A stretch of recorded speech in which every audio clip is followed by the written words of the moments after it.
seen things people wouldn't believe.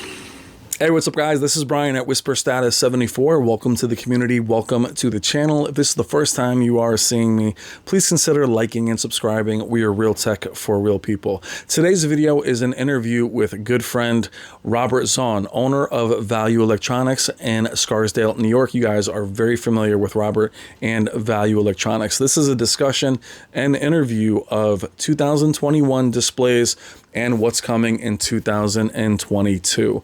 Now, this video was filmed a day before CES, so there was a lot that we couldn't discuss.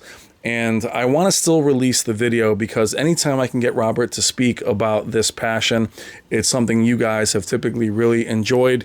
We do talk about 2021 as well as 2022 and beyond, and certain trends that the industry is seeing. 4K, 8K, short throw projectors, audio visual. We talk about it all. It's about a 20-minute interview. Again, it was before CES. CES is happening as we speak. And we actually did a live stream with Shane from Spare Change, me, Shane, with Robert, where we talk about LG and Sony's lineup in detail. You won't see any of those details within this video, but it's still always fun to get Robert on and to discuss with him.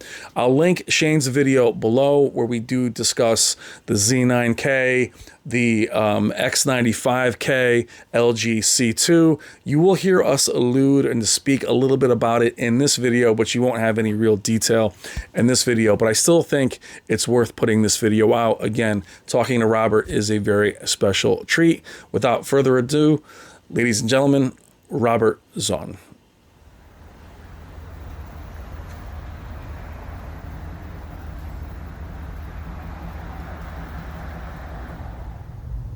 Okay, everyone, here we are with our good friend and owner of Value Electronics, Mr. Robert Zohn. Robert, I want to wish you a happy new year. Thank you. And a special thank you from me and our community, as the channel would not be doing any of the great things that it's doing without the help of you, Wendy, and Leanne. You guys have been very generous with your time and your knowledge, and I want to say thank you from me and, again, the entire community. Thank you so much. And like I said, Happy New Year, Happy Holidays. And was just kind of looking from you, Robert, is what you thought of 2021 and what you think of what's coming in 2022. And take it from there, my friend. Thank you, Brian. Thank you very much. And thank you to all of your members and visitors in your community. It's been a wonderful year, and I've so enjoyed working very closely with you. Look forward to our future plans of working even closer together. And again, I want to also wish everybody a very happy, healthy, and prosperous new year, and for the many, many years ahead of us. And thank you for watching and tuning in. You know, this hobby of mine, which has been my lifetime passion, has brought a lot of exceptional entertainment into our family.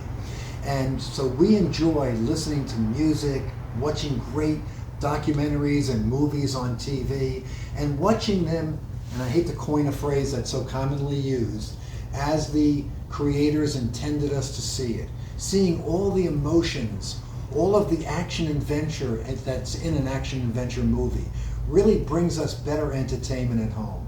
So this is good storytelling, good entertainment for our homes, and it's probably more important today than it's ever been before, because we are spending more time in our homes.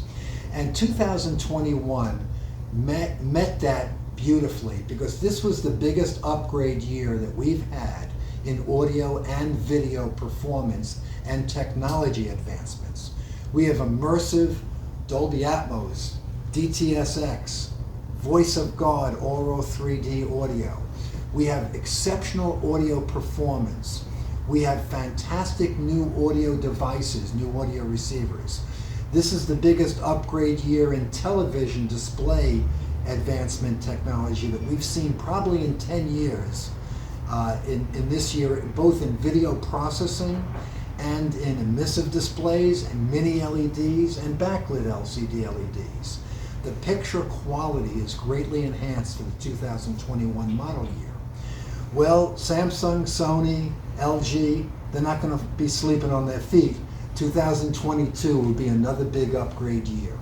So in some ways, I want to apologize for all the upgrades. They happen every 12 months, once a year, but still, if you own a modern TV from 2018 forward, you have an excellent TV. So you have nothing to regret or feel sorry about.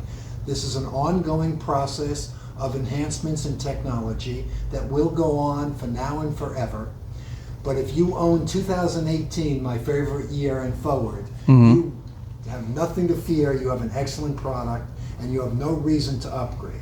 For those that have the itch, or have an older system, or just are adding a new TV, we got a while to wait, but 2022 is another big upgrade year. We're going to see larger screens. We're going to see brighter screens, higher peak lumens. We're going to see enhanced video processing. We're going to see better tone mapping of HDR content. So you will see another enhancement in picture quality, particularly in premium content like 4K HDR. Yep. Compression is going to get better, and it already is quite good, so even streaming looks very clean. Processing's improved, panels are improved, the panel modules themselves, video processors. So this will be another big year for television upgrades, bigger screen sizes as well. It's been announced already that we'll have 97-inch OLED televisions. We're going to have Sony, that'll be from LG with their OLEDs. We're going to have Sony reprogram their processor almost from scratch, particularly helping the XR cognitive processor to give us a more complete and full detailed HDR with more luminance gradation. So you'll see HDR with a lot more impact on the screen. And that processor was a big jump. That was the biggest jump we've seen in a number of years. Jump, yeah. And now it's been retuned for the new panels as well. So this will be another big upgrade year. Now I'm curious, Robert, in 2018, what was the big thing you thought delineated? Where did you think it really made a big jump for you? We finally were able to get OLED panels that had a lot of new technologies built in to reduce the threat of burn-in. So we can buy an OLED and we didn't have to worry about babying it as much. Yep. We got brighter OLEDs, we got larger OLEDs. So it was a big year, particularly the protection. And that protection include the optimizer that would clean the screen. Yeah, the pixel movement. The pixel. And knowing your passion too is knowing your love for plasma. Yes. You went through that entire generation of worrying about that, then seeing it be corrected. So we will do a video in the future about Robert and plasma, because a lot of people love the Kiro Elites. I know you have many of those favorites. Yes. But 2021, we had 8K, we had 4K. You also had the Hisense dual cell. That's right. So talk to me a little bit about reflecting on last year. Obviously, the A90J was the big winner. Right. Was that your big seller of the group, or where did you feel? It is for us because our business sort of is channeled towards the enthusiast buyer. So they buy the best, and A90J is arguably the best television this year. And it did win not only our TV shootout, and we crowned it the king of TV, but it has won the accolades of all professional reviewers. So I think it's unanimous. And what's the popular size, Robert, for you guys? Well, for us, it was the 83-inch. 83-inch, but yeah. we sell them in all three sizes, 65 and 55. 65 was second most popular, 55 third most popular. And we'll see some changes there as well. Yeah, well, that's world class. Yeah, so we're going to talk about that. And then you also, I know we had the QN900A here. We had a lot of Samsung. That's right. We also saw Samsung in the shootout and the projectors. That's correct. LG C1. That's right. But you thought I thought personally it was a very successful year considering everything that we had all been through. That's correct. Do you see, or you at least predict allocation being better this year? They will be a little bit better, but I was going to just bring that up, so thanks for go ahead. Starting with that. So supply will continue to be constrained throughout the 2022 model year. So they will be limited, but it'll be a little bit easier because they've learned how to plan for this, and they're starting production a little bit earlier.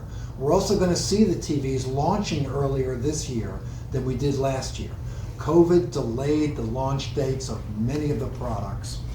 And this year we're going to start seeing end of March some of the early 2022 models, and then soon after, early April, we're going to see more models, and I predict by the end of June we'll have everything out instead of waiting till September like we did this last model year. So we're going to launch a little bit quicker this year, the 2022 models. One thing that LG is doing, so in this year the flagship model in the OLED is the G1. We're now going to have G2, and the G2 is going to have a heat sink on it. So the heat sink will cool the panel, which will make the panel run cooler and last longer. It'll help prevent a burn-in. It'll also cool the panel so they can drive it harder, like Sony and Panasonic does, to give us much higher peak lumens. So we're going to see a much brighter G2 for Gallery Series for 2022. And the Gallery Series will be in 83 this year as well, correct? It is going to go up in size? That is my understanding, is that we will likely see an 83-inch. I don't know when that will launch. Yeah. And then the C2 will be available up to 97-inch. Excellent. As well. Now, I know we know a little bit more about the E series. We won't discuss that at this moment, the time of this video, but we do know that LG is working hard at bringing brighter panels. We'll know more in a few days, but I'm here shooting it a little bit before and releasing it after, so we will definitely follow up with Robert. Robert, I also want to talk a little bit about, Hisense and you guys having these projectors. Now that these TVs are getting so large, we have the X92 in the background at 100 inches. Do you see there being the gap closing between these short throw laser TVs and larger panels? They are, because now the ultra short throw prices have dropped significantly. We have triple laser, dedicated red, green, and blue lasers. So we have tremendous color fidelity and color volume and color saturation. So the picture quality is getting closer to what we see on a TV, and in some ways even better. We can get larger screen sizes at very affordable prices now. The prices have come way down, and it is competing with larger screen televisions. But it also opens up a new market where you can have a formal room where you don't see anything, and the ultra short throw projector is hidden inside salamander cabinet. Yeah. Turn the projector on, and your formal living room became a movie theater. Yeah. So there's a new application here that's becoming very popular in formal, very beautiful homes where you normally wouldn't even have a television. Yeah. And they're also performing very well in moderate to higher ambient light. So they can be used in a general purpose room. You don't have to have a dedicated theater. And the prices are so affordable. I see an ultra short throw in every home. Yeah. My short to midterm goal for this is that everybody should have one of these. Well, they're easy to move around from one room to another. They're very enjoyable. I know you're going to be testing. Yeah, we'll be testing the Hisense. Just on a white wall to see how it works without absolutely. a screen. And we'll look forward to your video on that. Sorry if I leaked that out. No, you're fine. But it's funny just seeing Robert stand in front of an 83-inch OLED, and there's another 83-inch A80J. So we have a C1 to Robert's left. That's correct. And it's just having OLEDs this large, even a few years ago, was something we didn't think possible. Having, and I do want to go into this a little bit, Robert. Where do you see 8K now that we have these larger 4K X92 and QN90As coming out? Do you still see a spot for 8K? Do you still, I know the Z9J was amazing, same with the QN900A. Do you still see a place for 8K or even projectors? What do you see for 8K? Well, I do, because, you still have a lot native content. You have a lot on right now on YouTube. Yep. I think we will see Amazon Prime Video sooner than you guessed. Okay. Will be in 8K. They just joined the 8K Association, became large supporting power members there. Excellent. So they didn't join the 8K Association without plans For any reason, yeah. So I think we're going to see more and more content. Right now you can buy a cell phone that'll shoot native 8K HDR content. Yep. And you can buy a consumer camera that'll shoot video and still in 8K up to 30 frames per second. Yep. And they're affordable and they're very high performance. So I think that we will see. Also, when you blow up the image larger, it's nice to have smaller pixels. It's nice to have them more densely packed closer together. And you can get closer to a large screen now without seeing the pixel array. So yes, there is a there is a home for that. 8K TVs are naturally a little bit brighter because they have more pixels as well, so they have better contrast. So you see other benefits to 8K. So you see these companies continuing with 8K. Yes, 8K is continuing. Absolutely. Okay, and I know a lot of people have and questions. Prices are going to start to come They're going to down. come, and that's what I think is interesting is having them all converge together. Quickly going back to last year, do you see these TVs releasing later in the year, as we mentioned? You think you'll see a price drop as these other? Well, that my point is for those of us looking for bargains, especially for larger panels. Do you see maybe a price drop happening where the new models come out soon? That might be a benefit for people looking for last year's models. Yeah. It may be, and we won't know until March or April what that's going to be like. But what drives a lot of that when there's a model year change is inventory that's left over in abundance. Yeah. This year that's not the situation. So even for LEDs, it used to be OLEDs. Right. LEDs have been okay. Everything's in short supply. Yeah. So there's no big load of inventory to move out. If there was, you would see prices drop. So I do expect we'll see prices to go down when the new models come out, when there'll be a closeout, but I don't expect it to be a very big savings. Yeah. That's a good educated guess. Okay. But we'll know more in March and April. Because for our bargain hunters, it's always about Yes. the best news about new panels is can I grab an old one from last year? Yeah. I know OLEDs typically disappear rather quickly, Yeah. But you're saying with the LEDs as And well. then typically the best prices are the end of November, and they're even lower then than they tend to be even at closeout time. Now, I know we can discuss Sony because this will be airing well after the CES. Anything that you're excited about through Sony that you'd like to discuss here?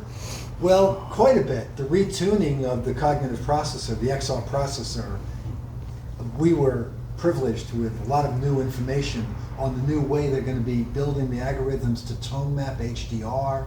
The whole processor was reprogrammed based on the new panels from LG as well as all the LCD panels as well. So there's been a retuning of the processor to really bring out all the detail in the image.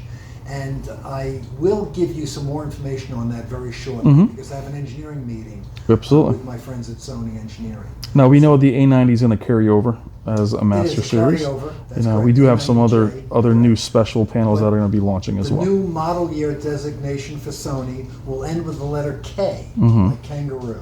So we had J for 2021, K is the 2022. So we'll have A80K OLEDs. We'll have X90K, X95K. So the same amount of probably models from last year, probably the X95K. Okay, so That's right. same separation of LEDs, same. We'll have a good amount of both. That's correct. So I was happy with Sony and Samsung still, favoring some of the LED lineup. We see a new Master Series 8K, you think, or a lot of that's going to carry over Yes, probably? there will be the new 8K series, and also on the new 8K, we're going to see mini LED from Sony this year for 2022. Wow, okay. So we'll have mini LED with thousands of local dimming zones and many tens of thousands of LEDs, much smaller. Which is very interesting, because I know we talked about Sony not jumping on that, but they've had mini LED for years, or Yes. micro LED, I should say, Yes. the diamond LED they called it. That's correct. So very interesting, and I'll apologize to everybody because we had these displays here, the Z9J. I should have been here more often. It was just we had a tough time last year, for obvious reasons. We'll be all over it this year. We'll be teaming up with Spare Change. We'll be doing a lot more collaborations to where we'll show you a lot more footage. Their store is very busy, so I never want to be in the way, but that's on me to not be here and film more. But we'll definitely be here, Robert, for more Very of that. good. I encourage that very much. But anything else you want to add? I know you still have great sound bars have come in, high-end projectors. They do everything here, guys, as far as enthusiasts. But they still have sound bars. I'm right next to the Hisense, short throw screens that are right next to me at 100 and 120 inches. So you guys are really covering a lot. Will you be doing more with Hisense in regards to panels, Robert? Yes, probably we will be. Yes, we Okay. will be. And they do have a nice lineup again. And there'll be a lot of new projectors this year and new audio equipment as well, both sound bars and audio receivers and speakers. JVC is going to be announcing some new, they just came out with the NZ line of the new 8K. They're also going to have new moderately priced projectors at CES this year as well. So you're going to see some new announcements from everybody. Yeah. With a lot of new product coming through. And everything's launching early this year. Yeah, and unfortunately, Robert won't be at CES, obviously, for obvious reasons. I just pulled out. Yeah, So. I'll definitely be there next year. Good, So me too. we'll see each other there next year. I'm looking forward to. Hopefully, we'll be all set at this point. But I wanted to thank you so much again for the time you take and the generosity from you, Leanne and Wendy. The channel definitely benefits and loves having you here. But I want to say thank you from my heart and from all of us in the community. And the feeling is very mutual. We love you and we love your membership. Really Thank you very appreciate much it. for all you do. Thank you so much, Robert. Thank you. All the best.